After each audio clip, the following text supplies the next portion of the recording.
Bonsoir, merci d'être fidèle au rendez-vous du club Le Figaro International. L'Ukraine est en mauvaise posture, à court de munitions et de moyens offensifs, tandis que la Russie s'installe dans une guerre longue et multiplie depuis quelque temps les menaces en direction de pays membres de l'OTAN.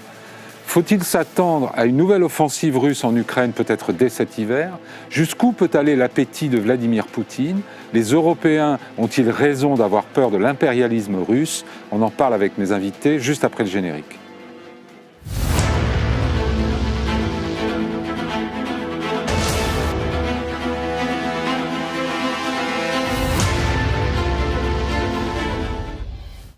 Céline Maranger, bonsoir.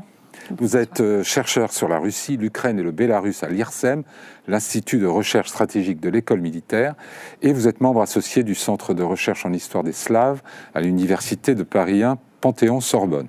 Vous êtes docteur en sciences politiques, diplômée de l'INALCO, traductrice du russe. Vous avez étudié à Yale aux États-Unis et enseigné à Harvard et à Columbia. Et vous êtes notamment l'auteur des Guerres de l'information à l'ère numérique avec Maud Kessar aux Presses universitaires de France en 2021.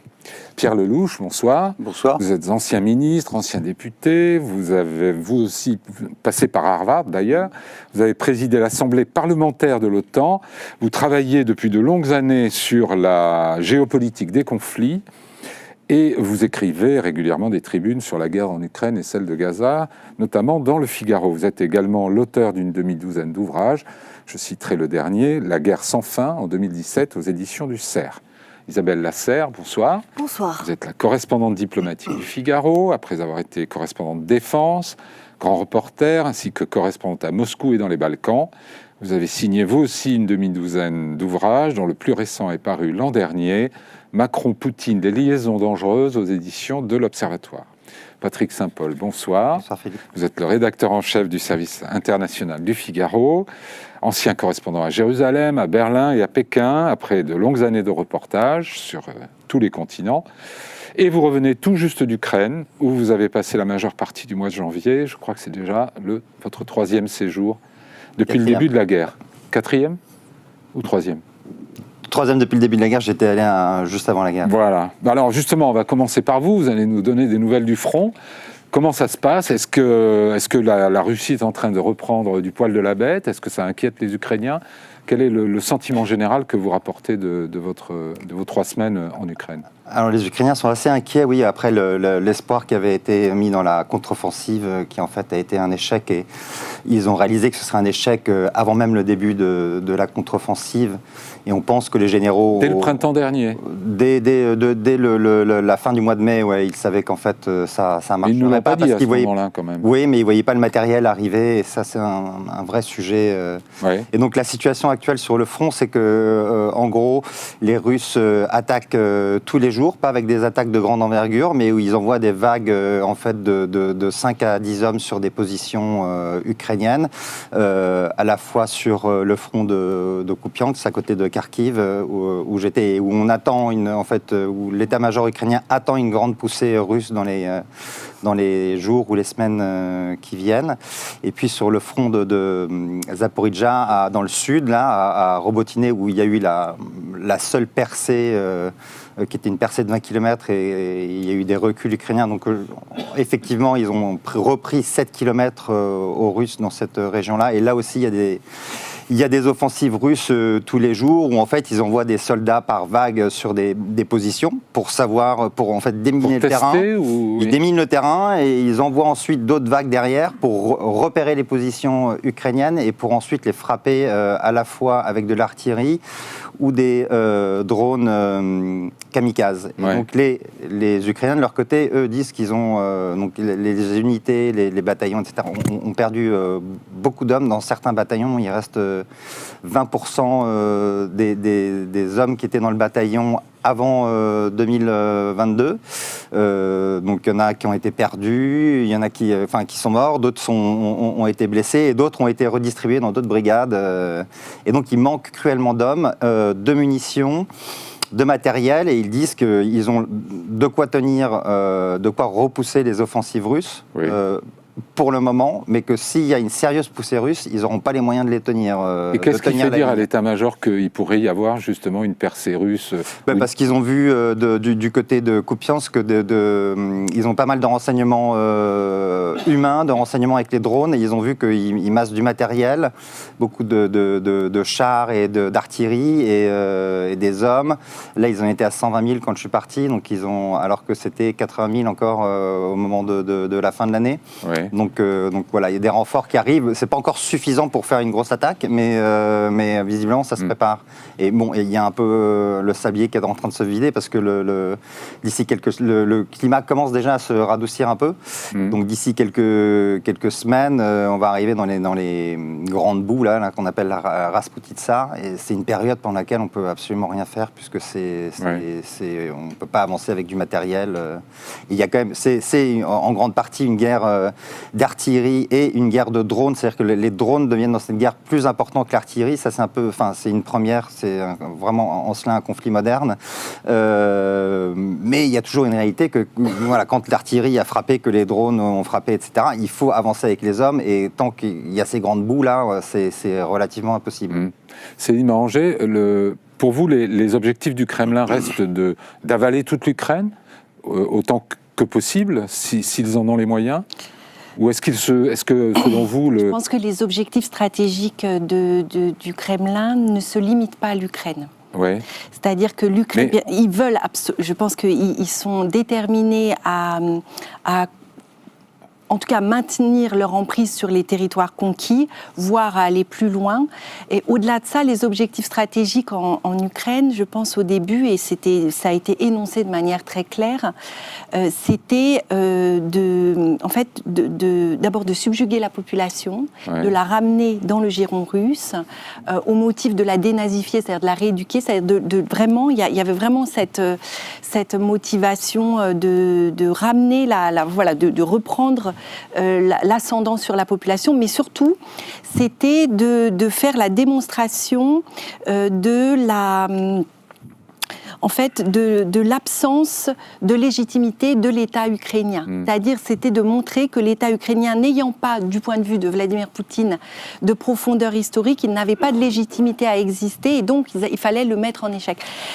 C'est difficile de dire s'il a complètement renoncé à conquérir toute l'Ukraine, mais quoi qu'il en soit, on peut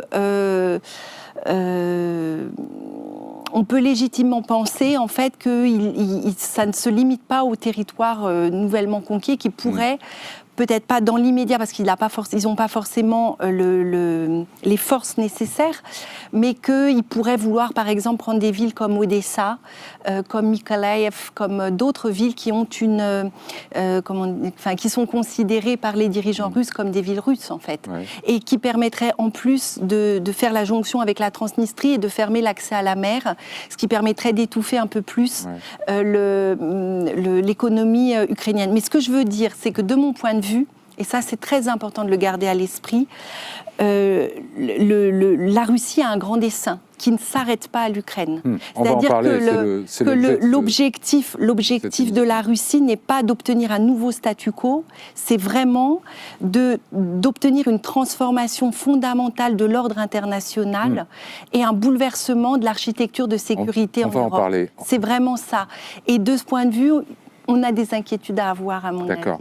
Pierre Lelouch, vous avez souvent reproché aux Occidentaux de se laisser prendre, entraîner dans un engrenage, même une escalade. Aujourd'hui, la critique principale, c'est ce qu'on entend, c'est qu'on a donné trop peu, trop tard, des équipements qui ne fonctionnent pas toujours. Quelle est votre analyse ? Moi, je dis qu'on a dit beaucoup de n'importe quoi et on continue. Il y a un an, rappelez-vous, il y a un an, après les succès ukrainiens de l'été, Zelensky était reçu comme un héros au Parlement européen. On a accepté son statut de candidat et tout le monde, y compris les stratèges en fauteuil à Paris, prévoyaient que la Russie allait s'effondrer. La guerre était gagnée. Aujourd'hui, c'est tout l'inverse. Et on a tort aussi aujourd'hui. Et bien entendu, c'est notre faute parce qu'on n'a pas assez livré d'armes. Moi, ma position depuis le début, c'est que c'est un grand malheur qui est arrivé, que nous aurions pu éviter. Ouais. Je l'ai écrit dans le Figaro, d'ailleurs, avant même la guerre. Je pensais qu'on aurait pu trouver un deal. Le deal, c'était la neutralité de l'Ukraine et un système fédéral pour la partie est de l'Ukraine, ce qui était d'ailleurs dans les accords de Minsk. Mais ça, les Américains n'en ont pas voulu. Nous, on a suivi aveuglement. On s'est retrouvés. Et aujourd'hui, ça reste une option possible. Non, aujourd'hui, la guerre, elle a changé.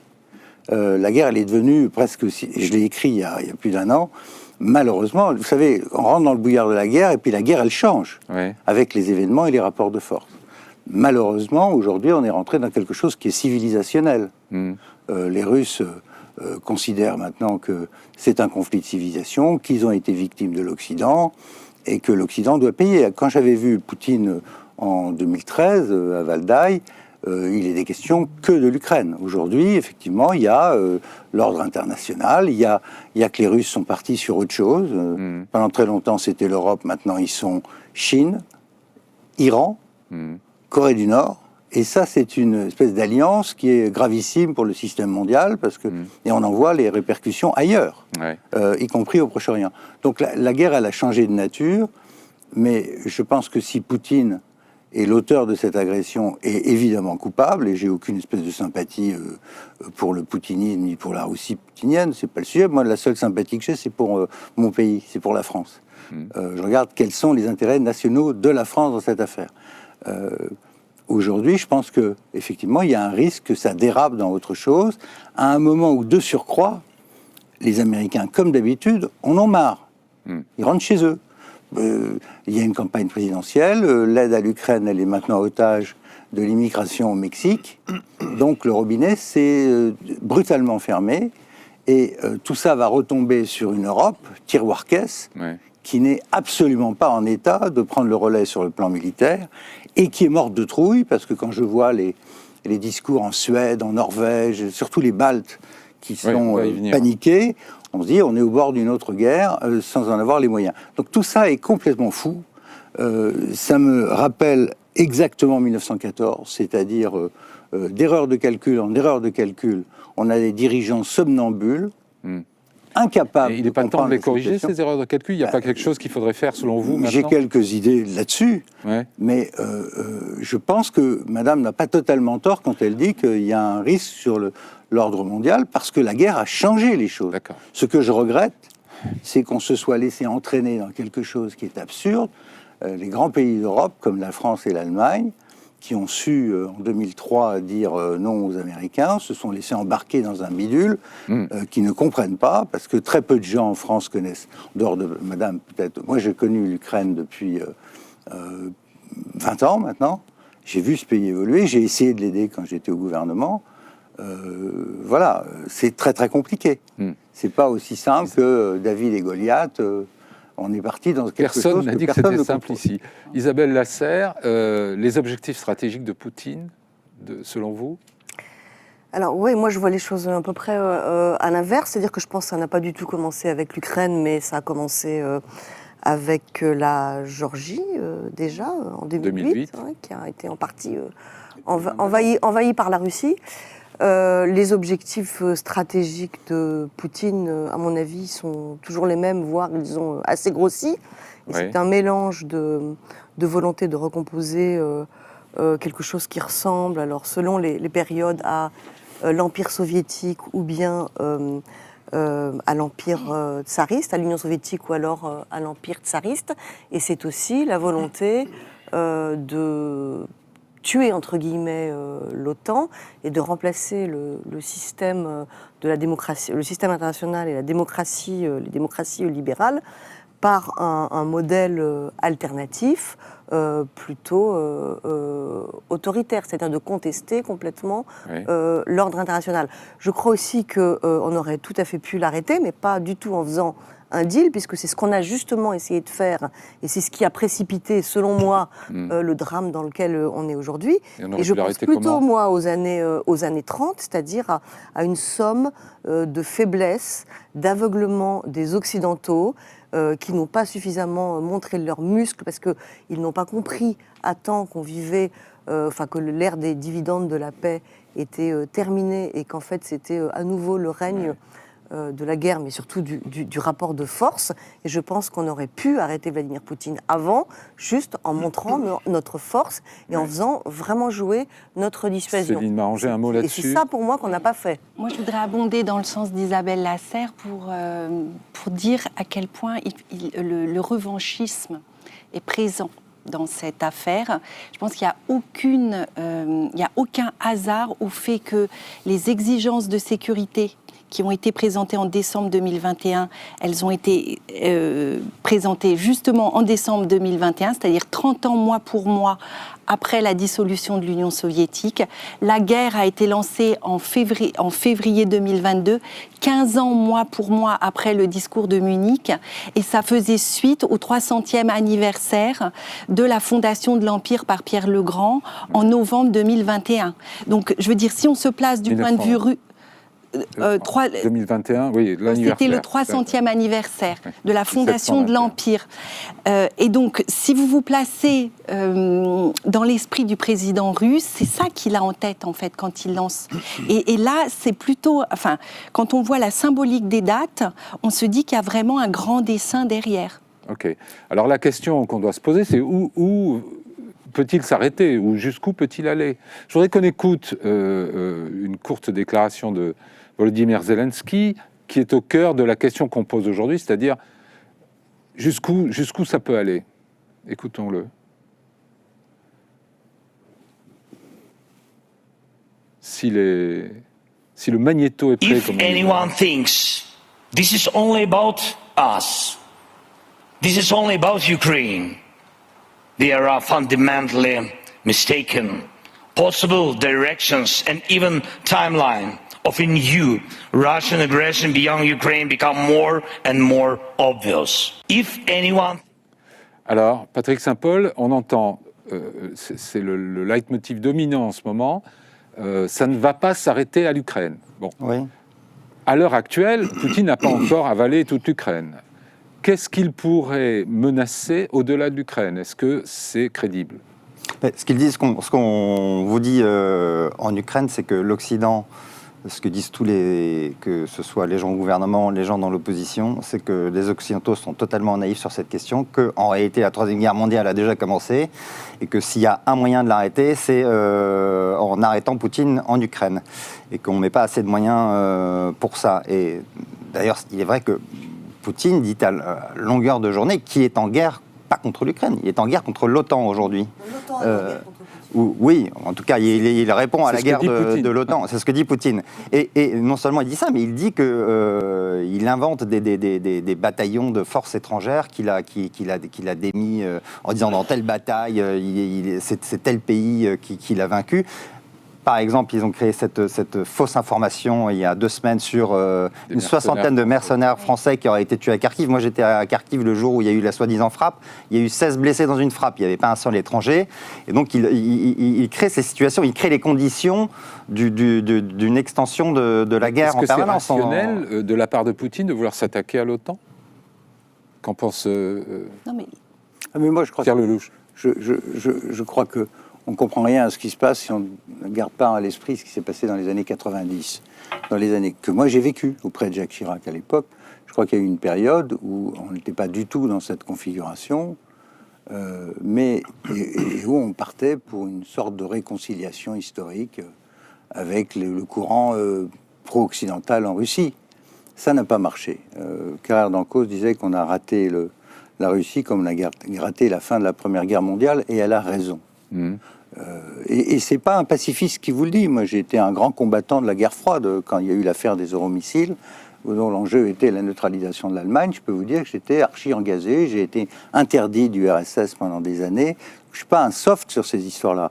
Je pense que, avec d'autres, et pas des moindres, qu'on a fait des erreurs monumentales en conservant l'Alliance Atlantique, en l'étendant vers l'Est, en n'accueillant pas la Russie dans un ordre de sécurité différent. C'était la thèse de gens comme Mitterrand, de George Bush père. Alors aujourd'hui, on est dans George Bush père, devant le Soviet suprême ukrainien, 4 mois avant l'indépendance de l'Ukraine, dit « l'Amérique ne soutiendra pas l'indépendance de l'Ukraine ».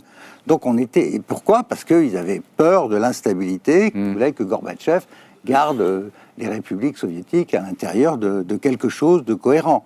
Ensuite, qu'est-ce qu'on a fait ? Il y a eu tous les lobbies militaires, baltes, polonais aux États-Unis. Il fallait absolument que l'OTAN perdure. J'ai été président de l'Assemblée de l'OTAN. J'ai vu de mes yeux comment ça se passe.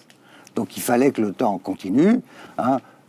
On avait même inventé cette phrase extraordinaire if not out of area, out of business. Il fallait trouver un ennemi. Donc on a été en Afghanistan, on a fait le Kosovo, on a fait ce genre de trucs. C'est-à-dire si on ne sort pas de notre zone... mais je veux dire que s'il y a un coupable dans cette affaire qui est Poutine, il y a des dirigeants occidentaux qui ont méchamment contribué à recréer une coupure à l'intérieur. Je sais que vous n'êtes pas d'accord avec moi. Justement, on va écouter Dites-nous en quoi vous n'êtes pas d'accord. Je pense qu'il ne faut pas refaire... Enfin, ce qui s'est passé dans les années 90 n'explique pas tout ce qui s'est passé depuis 20 ans en Russie. Et l'évolution vers un système beaucoup plus autoritaire. Je veux dire, ce ne sont pas les Occidentaux qui ont précipité cette transformation politique de la Russie. Ça, c'est le premier point. Donc, il ne faut pas inverser les responsabilités en permanence, ce qui est la ligne de communication. Oui, mais on n'est pas là pour refaire les années 90, voilà. Pardon, mais moi, je voudrais qu'on continue un peu sur notre piste. Isabelle Lasserre, quand les Ukrainiens nous disent « nous sommes déjà dans la Troisième Guerre mondiale », c'est pas un peu une formule passe-partout ? Vraiment, ça a du sens ? Alors, je ne sais pas si on est vraiment dans la Troisième Guerre mondiale. Moi, je me garderais bien de m'engager là-dessus. Je veux juste dire, une seconde, puis après je réponds à votre question. C'est justement les Occidentaux qui ont refusé l'extension de l'OTAN à l'Ukraine, et notamment un veto français et allemand qui, en 2008, a empêché que l'Ukraine ne rejoigne l'OTAN, et on n'en serait peut-être pas là si on avait fait on serait en guerre avec la Russie, non ? Oui, par exemple. Pas. Alors, cela dit, ceci étant dit, je ne pense pas que la Russie ait les moyens militaires d'envahir toute l'Europe, et je pense même que son objectif, quand elle peut ne pas utiliser la force militaire générale, enfin, elle préfère s'en passer. Elle préfère déstabiliser que conquérir. C'est-à-dire que, en fait, la méthode préférée de Vladimir Poutine, c'est d'installer dans des régimes et des pays voisins dont il considère qu'ils sont dans son proche étranger, dans sa zone d'influence, et auquel il dénie en fait la possibilité d'avoir une politique étrangère et de défense indépendante, des régimes gouvernés par des marionnettes qui sont pro-russes et qui iront toujours dans le sens de la Russie. C'est ce qu'il a fait, par exemple, et qui marche très bien avec la Biélorussie. C'est ce qui a longtemps marché avec l'Ukraine, avant que la révolution de Maïdan en fait, donne un côté très pro-occidental à la politique ukraine.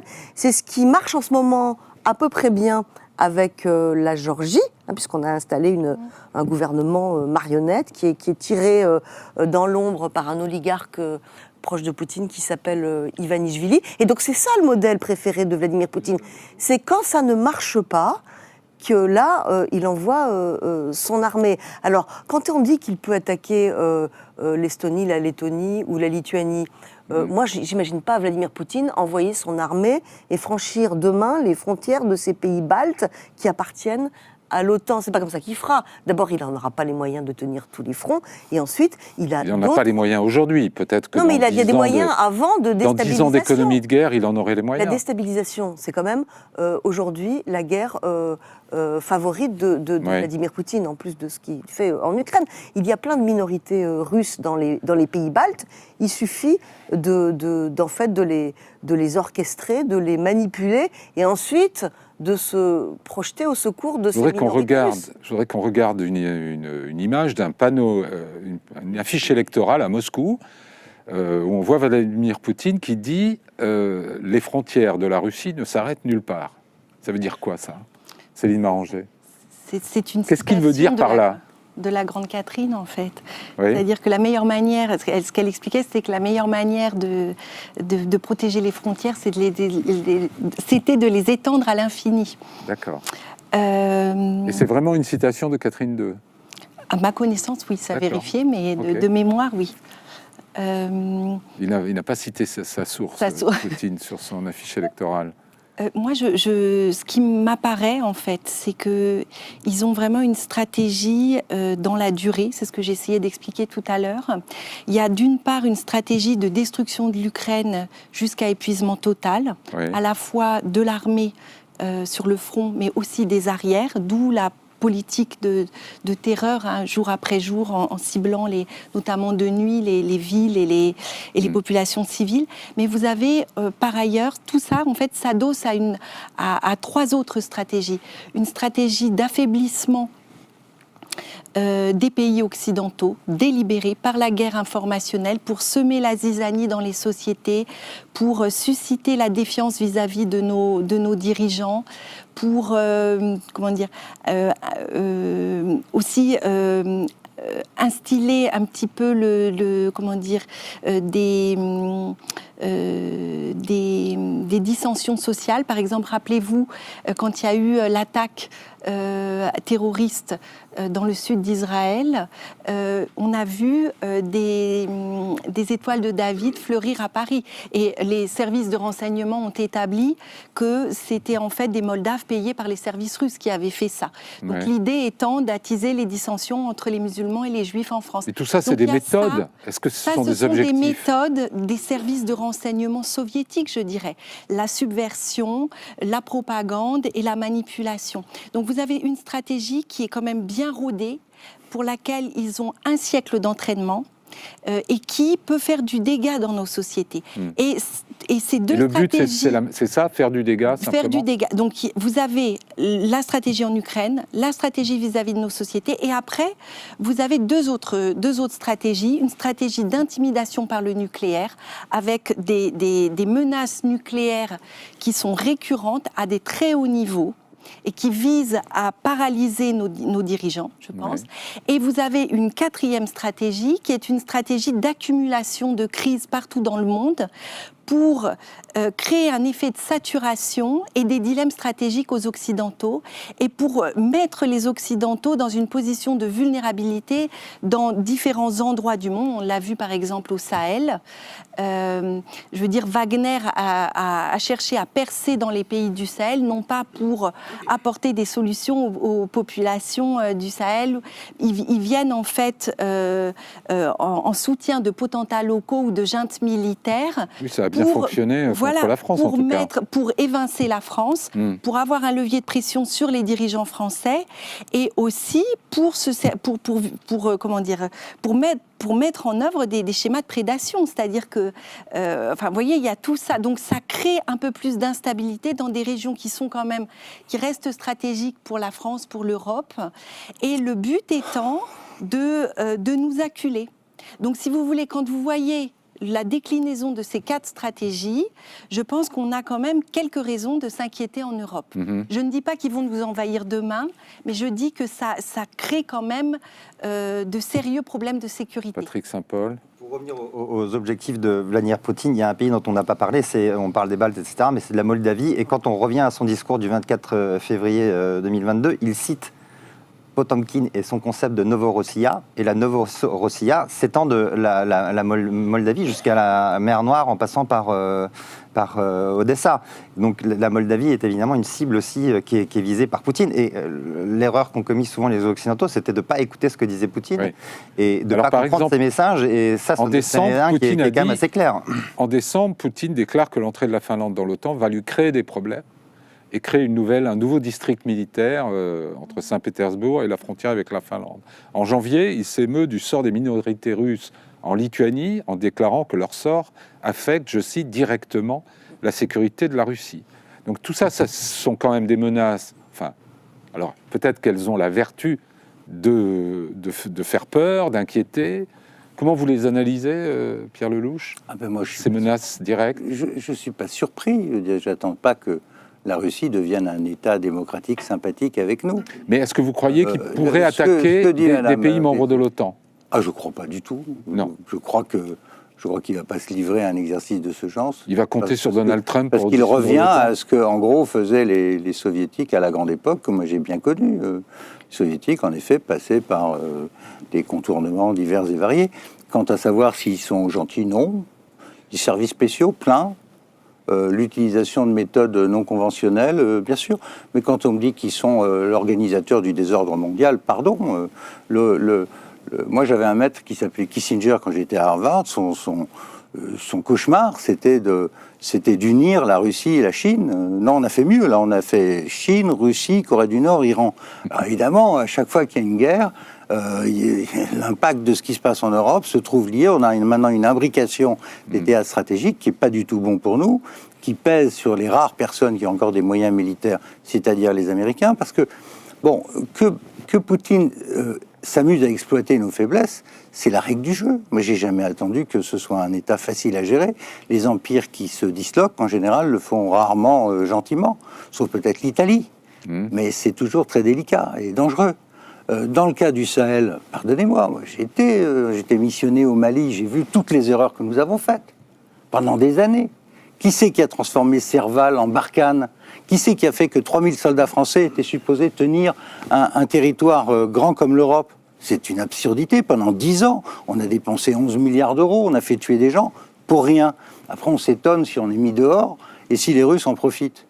Évidemment qu'ils en profitent.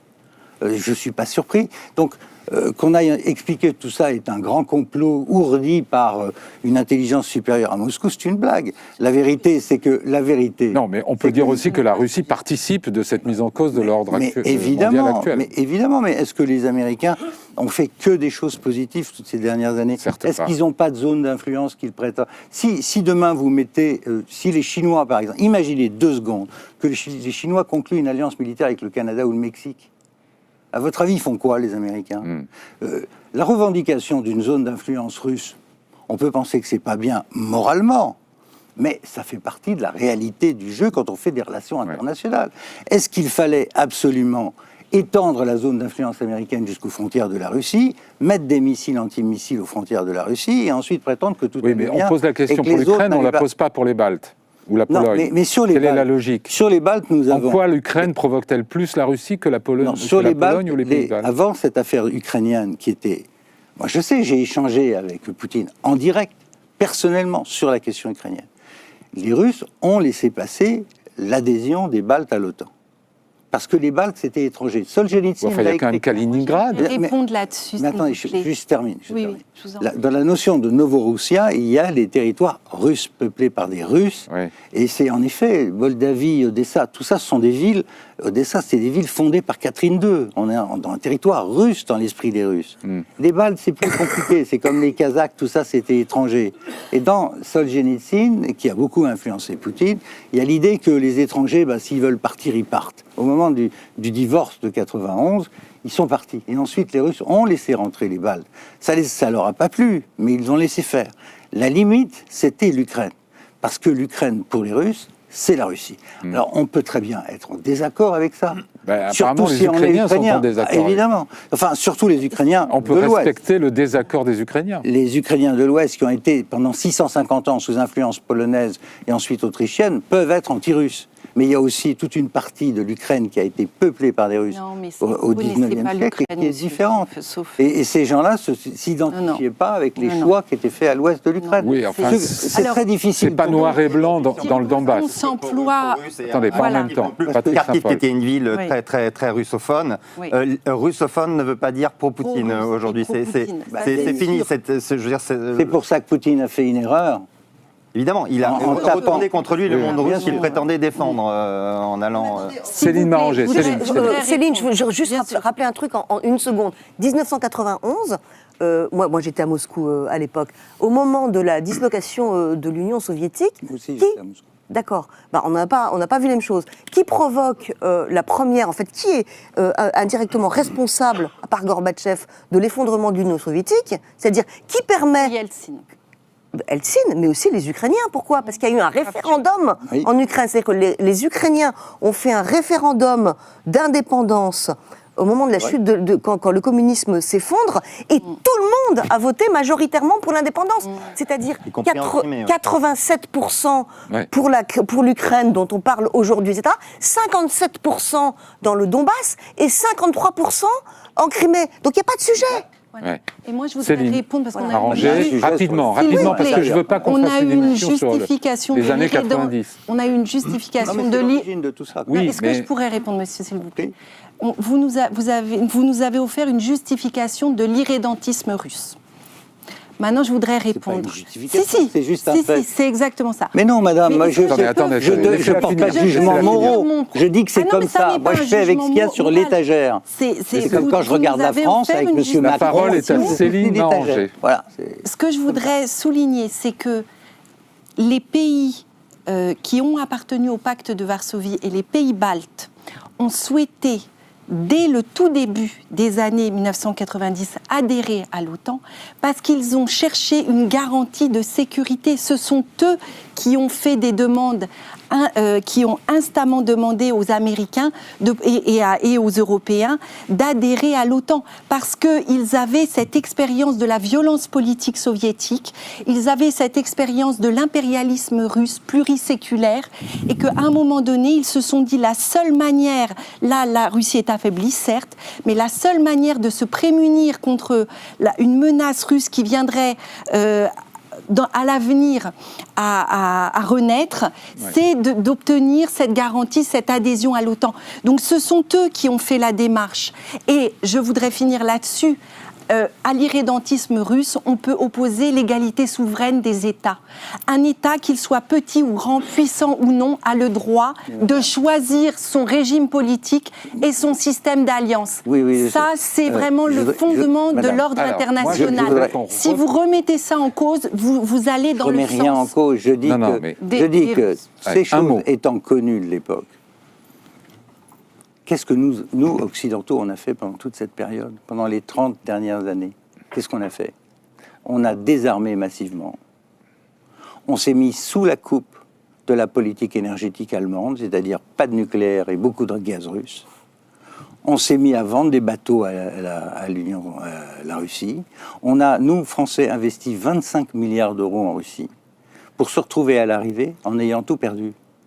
Et avec une crise, on comprend. Attendez, on comprend les torts de Poutine, on comprend les torts des Occidentaux. Maintenant, je voudrais qu'on se tourne vers la question qui est au cœur de cette discussion, c'est-à-dire si l'Ukraine perd la guerre, qu'est-ce qui se passe pour le reste des Occidentaux, pour l'Europe? On va d'abord écouter Emmanuel Macron, qui s'est prononcé lors de ses vœux aux armées sur ce sujet.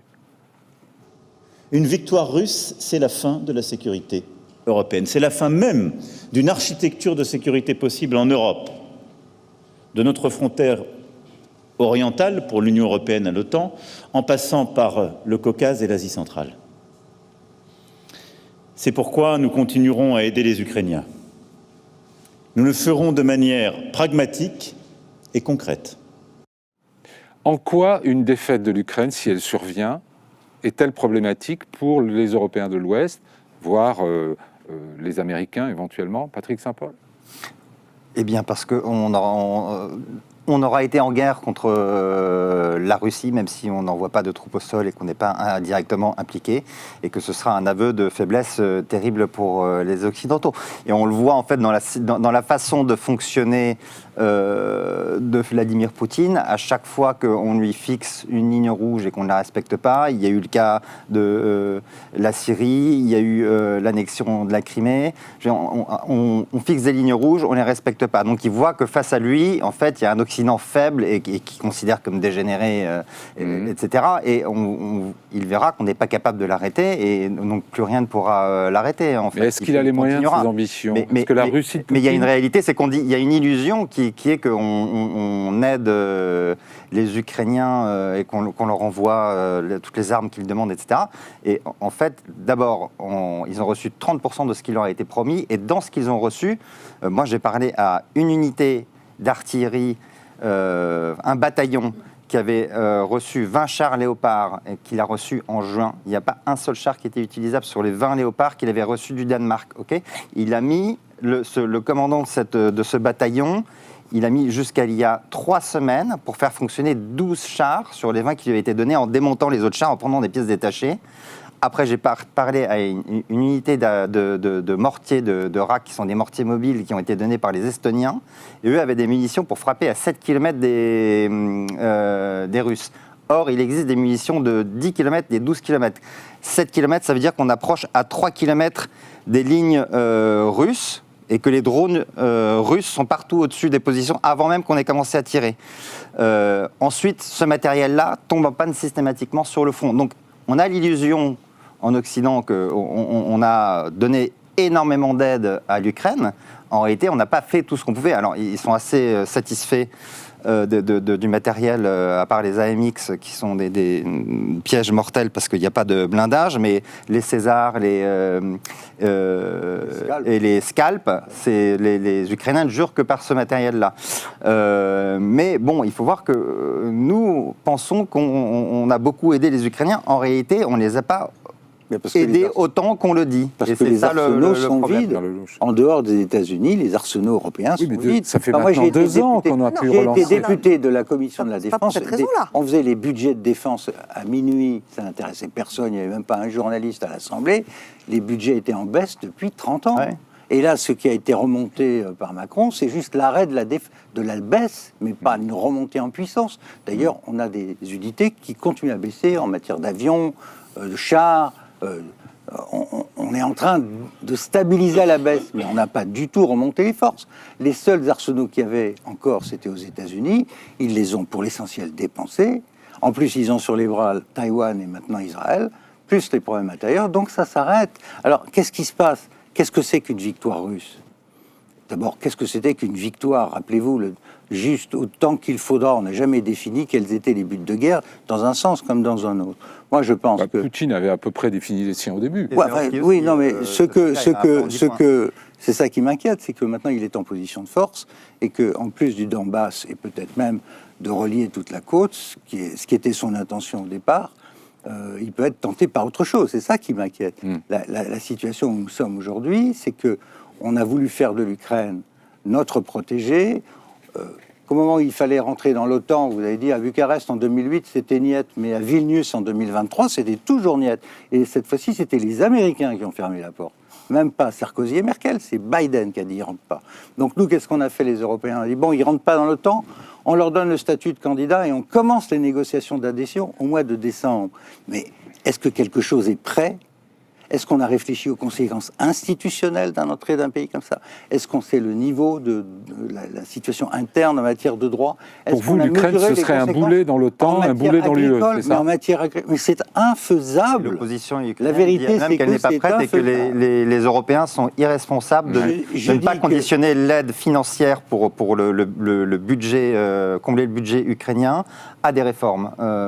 Et toute l'opposition le dit. Là, on va donner 50 milliards qu'elle va trouver, j'imagine, Madame von der Leyen, en s'asseyant sur le hongrois. Mais il faut savoir que l'Ukraine a besoin de 3 à 4 milliards par mois, juste pour payer le fonctionnement du pays. Donc, qu'est-ce qui se passe dans cette affaire? Le glaive s'en va, la caisse enregistreuse, c'est-à-dire nous, on va continuer à payer.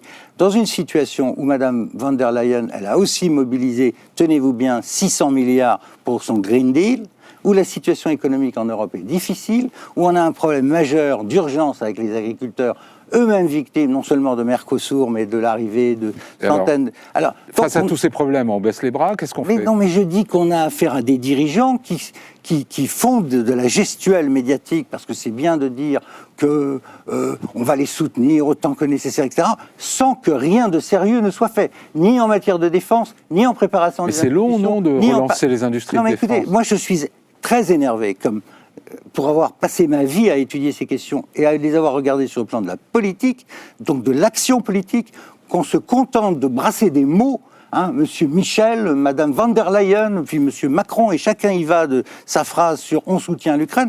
La vérité, c'est que les chars allemands sont bidons. Les seuls trucs qui marchent... Ils sont tous bidons, mais l'essentiel. Certains d'entre eux. Les Français commencent à le dire ouvertement parce qu'ils sont accusés en même temps par les Allemands de ne pas en avoir fait assez. L'Institut Kiel produit des tableaux avec des chiffres bidonnés dans lesquels nous, on est mauvais. Et alors en face, les seuls trucs Isabelle Lasserre, qui partent en Crimée, c'est-à-dire les scalps. Est-ce que la Russie a les moyens de ses ambitions? Est-ce qu'elle est en train de devenir vraiment une menace, une puissance menaçante? Oui, alors le truc, c'est pas uniquement parce qu'on a des arsenaux vides qu'on n'a pas aidé suffisamment les Ukrainiens. C'est parce qu'en fait, on a aidé suffisamment les Ukrainiens pour leur permettre de résister aux Russes, mais pas pour leur permettre de gagner. Pourquoi ? Parce qu'en Occident, on a toujours peur de Vladimir Poutine. Et ce que on a peur d'une certains défaite de pays Poutine. Craignent le plus, c'est un effondrement du régime russe et le chaos qui possiblement s'en suivrait. Donc en fait, on a très très peur de ça. Donc on met toujours une limite. Et c'est pour ça qu'on n'aide pas suffisamment les Ukrainiens. Un éditorialiste allemand que j'ai lu il n'y a pas longtemps, qui va jusqu'à dire que c'est délibéré, cette façon de donner les armes occidentales au compte-gouttes. Bien sûr que c'est délibéré. On ne veut pas. D'ailleurs, vous faites le test. Laissez-moi, je ne vous ai pas interrompu. Ok, donc laissez-moi faire ma démonstration. Quand vous essayez de parler aux dirigeants européens, c'est-à-dire les dirigeants français et allemands, par exemple, vous pouvez faire l'expérience. Vous dites, ok, vous voulez une victoire de l'Ukraine. Vous dites que vous ne voulez pas de victoire de la Russie. Essayez de leur faire dire qu'ils veulent une défaite de la Russie. Ils ne prononceront pas les mots, parce que justement, on ne veut pas de défaite de la Russie. Donc c'est là que, en fait, c'est là que bloque, c'est là la limite de l'aide occidentale à l'Ukraine. Je ne suis pas en train de juger, je vous explique pourquoi ça ne marche pas. Le problème, c'est qu'en face, on a une machine, le complexe militaro-industriel russe, qui s'est remis parce que ici, Emmanuel Macron parle d'économie de guerre, mais on n'est pas en économie de guerre. Là-bas, Poutine fait ça, et l'économie de guerre, elle arrive en 24 heures. C'est-à-dire qu'on dit le complexe militaro-industriel de Borest, les usines fonctionnent 24 heures sur 24, et les obus et les tanks arrivent sur le front. Comme en plus, ce n'est pas une démocratie. Le problème de conscription obligatoire, c'est beaucoup moins difficile à gérer. Je ne dis pas que c'est facile, je dis que c'est moins difficile à gérer de force qu'en Ukraine. Et petit à petit, la Russie est en train de reprendre l'ascendant militaire sur l'Ukraine. C'est exactement ça qui est en train de se passer. Et donc vous êtes en train de... C'est les drones, il y a 2 fois plus de drones aujourd'hui du côté russe que cet été. Attendez, on est à 60-40 en 60% de drones alors que c'était l'inverse du côté russe aujourd'hui, alors que c'était l'inverse cet été. Et juste un chiffre pour vous résumer le problème. On se moque de la Corée du Nord et de l'Iran, et on dit si la Russie a des alliés comme ça, ils sont devenus vraiment très très bas, etc. 1 million d'obus et de munitions. C'est le nombre d'obus qui devaient être fournis par les Européens à l'Ukraine avant le printemps 2024. On y est au printemps 2024, on en a fourni 300 000, c'est-à-dire un petit tiers. 1 million d'obus et de munitions, c'est le nombre qui a été fourni en 2023 par la Corée du Nord à la Russie. Vous faites juste le calcul. Plus les missiles et les Céline Maranger iraniens. Bah oui. On approche de la fin de cette émission. Oui. Est-ce que ça veut dire, la leçon à tirer de tout ça, c'est que d'une part, l'Ukraine est vraiment en position, en risque de perdre sa guerre. Du coup, les Occidentaux aussi. Est-ce que ça veut dire qu'il faut négocier avec Poutine dès maintenant ? Alors d'abord, je pense qu'il faut...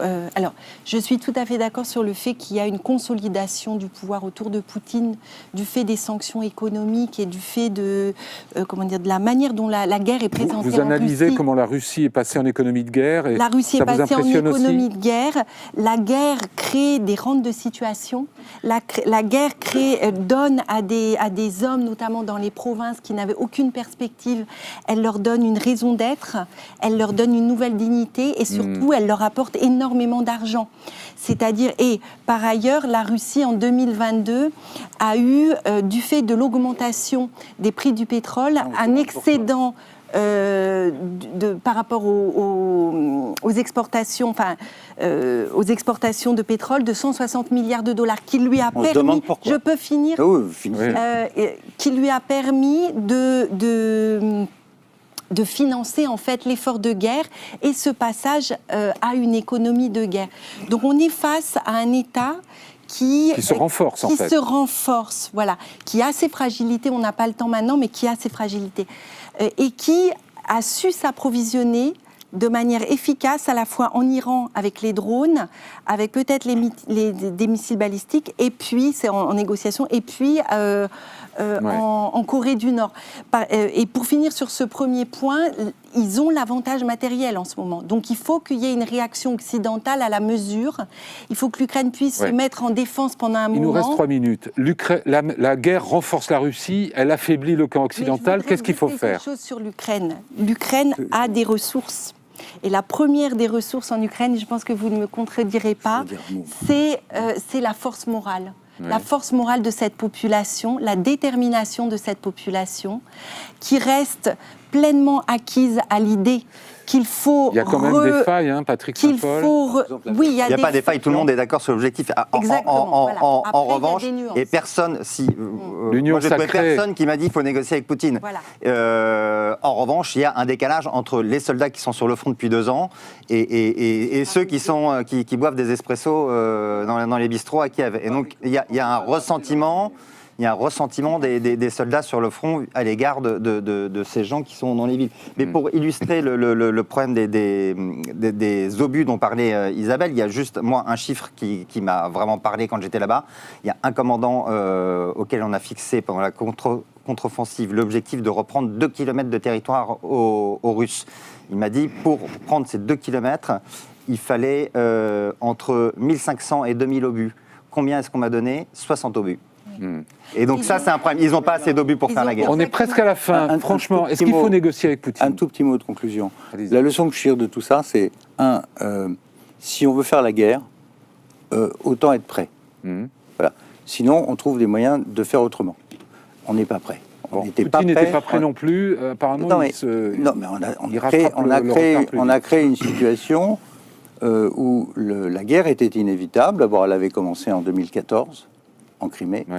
Donc, quand on n'est pas prêt à faire la guerre, on ne le fait pas. On ne prétend pas. Est-ce qu'il faut négocier avec Poutine ? À un moment, le problème, c'est que lui n'a pas besoin de négocier. Lui, il attend maintenant l'élection de Trump. Le temps de la négociation est passé ? La négociation était possible en mars 2022 à Istanbul.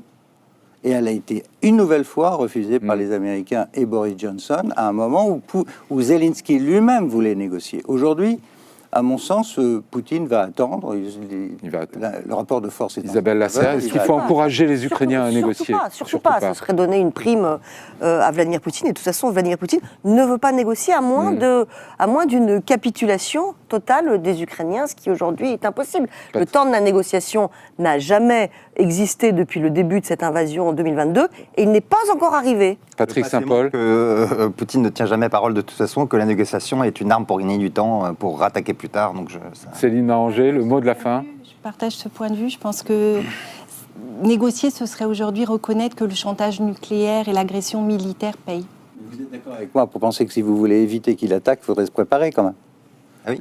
Préparons-nous. En tout cas, cette émission arrive. La peine de faire semblant. Cette émission a touché à sa fin. Merci à tous les 4. C'est ça qui est insupportable. Non, mais Pierre Lelouch, c'est fini. Mais moi, je ne veux toujours pas de réarmement de la France. C'est fini, Pierre Lelouch. Merci. On va vous réinviter, je vous le promets. Merci de votre fidélité. Je vous rappelle que nous avons rendez-vous tous les mardis soirs à 22h30 sur le Figaro TV. Et que vous pouvez également nous retrouver en replay sur les applications du Figaro. Je vous souhaite une excellente semaine. Merci de votre fidélité. À la semaine prochaine.